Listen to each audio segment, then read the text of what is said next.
जय शनिदेव। ओम शनि शनिश्चराय नमः। तो कैसे हैं आप सब लोग। आज के वीडियो में हम सुनेंगे शनिदेव की व्रत कथा, यानी शनिवार को सुने जाने वाली व्रत कथा। यह कथा सुनने मात्र से हमारे सभी पाप नष्ट हो जाते हैं और हमारे घर में खुशहाली आती है। शनिदेव प्रसन्न होते हैं और हमारे सभी बिगड़े काम बहुत ही जल्दी बनने शुरू हो जाते हैं। तो चलिए बिना देरी किए हुए कथा को शुरू करते हैं। जो व्रत रखते हैं उन्हें तो कथा सुननी चाहिए, जो नहीं रखते हैं उन्हें भी जरूर सुननी चाहिए। इस कथा को सुनेंगे तो उनके जीवन से सारे दुख दारिद्र दूर हो जाएंगे। तो चलिए बिना देरी किए हुए कथा को शुरू करते हैं।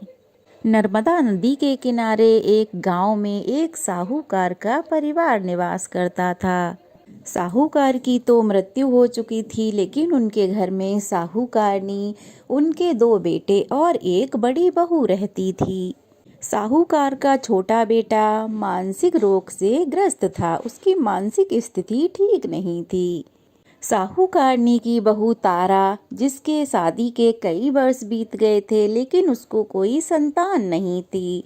अब बहू को हमेशा यही चिंता सताती कि कहीं संतान पाने के लिए मेरे पति दूसरा विवाह ना कर लें। इसी डर से साहूकार की बहू ने एक योजना बनाई। तारा ने अपने घर की नौकरानी चंदा को अपने देवर से शादी करने के लिए मना लिया और उसने अपनी सास और अपने पति को भी राजी कर लिया। चंदा स्वभाव से बड़ी दयालु थी और कृष्ण भक्त थी। वह बचपन से ही साहूकार के घर में ही काम किया करती थी। चंदा का अपना कोई भी नहीं था। अब चंदा का विवाह मानसिक रोगी चंदन के साथ करा दिया गया।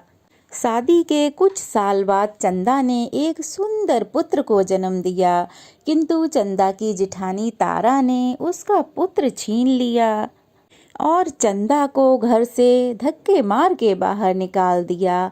तारा ने अपने पति को भी अपने ही पक्ष में कर लिया। अब चंदन तो मानसिक रोगी था, वह तो कर भी क्या सकता था और साहूकारनी भी कुछ नहीं कर सकी। यह सब तारा की एक चाल थी। उसने चंदा को कभी अपनी देवरानी नहीं माना, बल्कि वह तो उससे उसका बच्चा लेना चाहती थी ताकि उसे पाल पोस कर बड़ा करे और अपना नाम दे सके। चंदा रोती रही, गिड़गिड़ाती रही, लेकिन साहूकारनी की बड़ी बहू नहीं मानी और उसे उस गांव से ही बाहर निकलवा दिया। अब बेचारी चंदा गांव-गांव भटकने लगी। भटकते भटकते वह एक गांव में श्री कृष्ण जी के पुराने मंदिर पहुंच गई और वहीं जाकर भगवान के सामने रोने लगी, गिड़गिड़ाने लगी और उनसे न्याय की मांग करने लगी। वह मंदिर में बैठकर लगातार ओम कृष्णाय नमः मंत्र का जाप करती रही। उस स्त्री की करुण पुकार न्याय के देवता शनिदेव ने सुनी और श्री कृष्ण की कृपा से तुरंत ही वह उसके सामने प्रकट हुए। अब साधारण मनुष्य का रूप धारण करके शनिदेव आए और उससे कहने लगे, अपने आप को कष्ट मत पहुंचाओ। और कहा, हे बहन, तुम भगवान कृष्ण पर भरोसा रखो और उनके मंत्र का जाप करती रहो। तुम्हारा अवश्य ही कल्याण होगा। तुम्हें जो भी दुख है वह सब भगवान श्री कृष्ण हर लेंगे और शनिदेव की कृपा से तुम्हारा मंगल होगा। यह सब सुनकर चंदा भगवान कृष्ण की आराधना में लग जाती है। शनिदेव का ध्यान करते हुए ओम कृष्णाय नमः मंत्र का जाप करने लगी। उधर शनिदेव एक साधु का भेष धर के साहूकारनी के घर पहुंच गए। वहां पहुंचकर अलख निरंजन का अलख जगाने लगे। तभी साहूकारनी घर से निकली और उन्हें भिक्षा देकर प्रणाम किया। तब साधु रूपी शनिदेव ने कहा, बहन, मैंने सुना है तुम्हारे घर में कोई मानसिक रोगी है। मैंने कई वर्षों तक हिमालय पर भटकते हुए जड़ी बूटी एकत्रित की है, जो कि हर प्रकार के रोग को समाप्त कर देती है। अगर आप कहें तो मैं आपके घर के मरीज को ठीक कर सकता हूँ। अब साहूकारनी बोली, अहो भाग्य हमारे जो प्रभु आप यहाँ पधारे। मेरा छोटा बेटा मानसिक रोगी है, आप कृपा कर उसे ठीक कर दीजिए। आप जो चाहेंगे वह मैं आपको दूंगी, आप घर के अंदर आइए। साहूकारनी ने अपने छोटे बेटे चंदन को महात्मा जी को दिखाया, जो कि चंदा के चले जाने से बहुत दुखी रहता था। महात्मा जी ने अपने कमंडल से जल निकालकर अभिमंत्रित करके चंदन को पीने को दिया। जल पीते ही चंदन एकदम स्वस्थ हो गया। महात्मा जी ने तारा को भी बहुत समझाया कि बेटा चंदा का बच्चा वापस कर दे और उसको घर में बुलाकर उसे स्वीकार कर ले, परंतु तारा बिल्कुल भी नहीं मानी। उल्टा वह साधु महाराज को ही खरी खोटी सुनाने लगी और चंदन के ठीक हो जाने से वह उससे भी ईर्ष्या करने लगी। इस बात से शनिदेव रुष्ट हो गए और शनिदेव की दशा तारा को लग गई। तभी तारा मानसिक रोगी हो गई। तारा मानसिक रोगी हो गई और उसका एक हाथ लकवा को मार गया। उधर चंदन साधु महाराज के बताए अनुसार अपनी पत्नी चंदा को अपने घर वापस ले आया। अब चंदन अपनी पत्नी चंदा, बच्चा और अपनी माँ के साथ खुशी खुशी अपना जीवन व्यतीत करने लगा। उधर शनिदेव ने चंदा को उसके कर्मों की सजा दी और उधर चंदा के भगवान की पूजा करने से, ओम कृष्ण देवाय मंत्र का जाप करने से प्रसन्न हुए और चंदा को उसका बच्चा, पति, परिवार सब लौटा दिया। चंदा का पति भी स्वस्थ हो गया। जय शनिदेव। शनिदेव की कृपा सदा सब भक्तों पर बनी रहे। आइए अब सुनते हैं हनुमान जी की व्रत कथा। पौराणिक कथा के अनुसार किसी गांव में एक साहूकारनी रहती थी। उसके बेटे और बहू थे। उसके पति की मृत्यु युवा अवस्था में ही हो गई थी।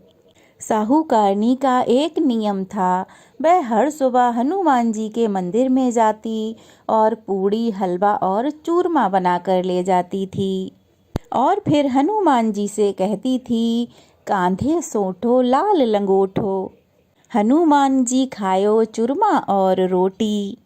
मैंने तुम्हें दिया जवानी में, तुम मुझे देना बुढ़ापे में।